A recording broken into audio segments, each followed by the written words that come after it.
Hi all. ఇవాళ మనం మళ్ళీ కుక్కర్ సిరీస్ది ఇంకొక కర్రీ చూద్దాము. కుక్కర్ సిరీస్ అంటే ఏంటి అనుకుంటున్నారు కదా, ఇది హెల్దీ వే ఆఫ్ కుకింగ్ అనమాట. ఎప్పుడు అంటే కుక్కరే ఆప్షన్ కాదు, మామూలుగా గిన్నెలో వండితే ఏమవుతుందంటే ఆయిల్ ఎక్కువ పడుతుంది అండ్ అది అన్హెల్దీ కదా ఆయిల్ ఎక్కువ పడితే. సో కుక్కర్లో ఏమవుతుందంటే ప్రెషర్ అండ్ వాటర్తో బాయిల్ అవుతుంది కాబట్టి టేస్ట్కి టేస్ట్, హెల్త్కి హెల్త్ ఉంటుంది. సో ఈ కుక్కర్లో ట్రై చేయండి కదా, బాగుంటుంది. సో ఇది ఇంకొక కర్రీ అనమాట. సో ఇదేంటంటే దోసకాయ టమాటా కర్రీ. ఏ వెజిటేబుల్ అయినా కూడా మనకి రిక్వైర్డ్ అమౌంట్ తీసుకొని, అంటే టమాటా కర్రీస్లో ఏమవుతుందంటే టమాటా ఎక్కువ తీసుకుంటాము, కర్రీ తక్కువ తీసుకుంటాము.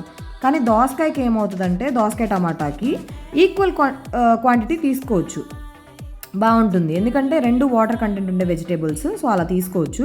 ఇంకా నార్మల్గానే కుక్కర్ పెట్టేసుకున్నాను, మన ట్రెడిషనల్ కుక్కర్ అనమాట, పిజియన్ కుక్కర్.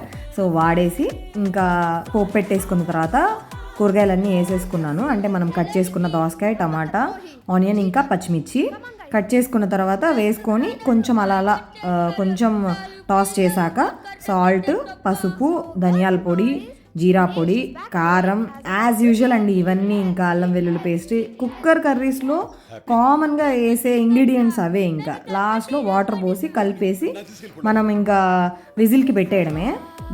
ఏ కర్రీ అయినా కూడా అవే కామన్ లిస్ట్ ఆఫ్ మసాలా ఉంటుంది, అప్పుడే టేస్ట్ బాగుంటుంది అనమాట. వేరే ఏం వేసే పని లేదు. ఇంకా ఒక 4 విజిల్స్ సరిపోతాయి.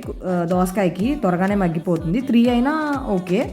ఇంకా కుక్ అయిన తర్వాత కొంచెం వాటర్ ఏదైనా ఉంటే మీకు కావాల్సిన కన్సిస్టెన్సీ కోసం పొయ్యి మీద పెట్టేసుకొని, కావాల్సిన కన్సిస్టెన్సీ వచ్చాక ఆపేసుకొని ఇంకా దింపేసుకోవడమే. కర్రీ రెడీ అనమాట. చాలా చాలా హెల్దీ అనమాట. ప్లీజ్ ట్రై చేయండి.